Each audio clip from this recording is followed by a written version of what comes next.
Екипата на Алфа се наоѓа во селото Црешнево на 25 километри од Македонски Брод во подножието на планината Даутица. Овде сме во семејството на Велче Цветановски.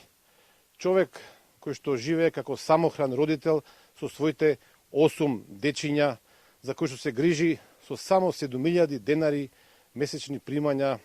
од работата што извршува во локалното основно училиште, каде што, како што реков, зема само 7.000 денари месечно. Овде зад мене се Благица, Драгана, Марко, Мартин, заедно со нивниот самохран родител Велче, а тука не се и Кире, Викторија, Ирена и Александар, кои што во моментов се некаде низ селото Црешнево. Екипата на Алфа дојде овде во Црешнево да утврди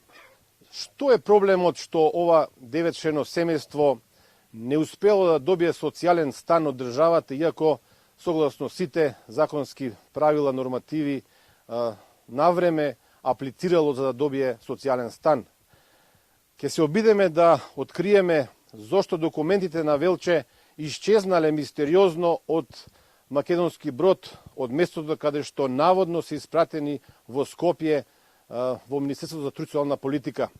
Ке се обидеме да откриеме во наредниве денови и каква е улогата на Министерката за труд политика Мила Царовска, која што насекаде ветува и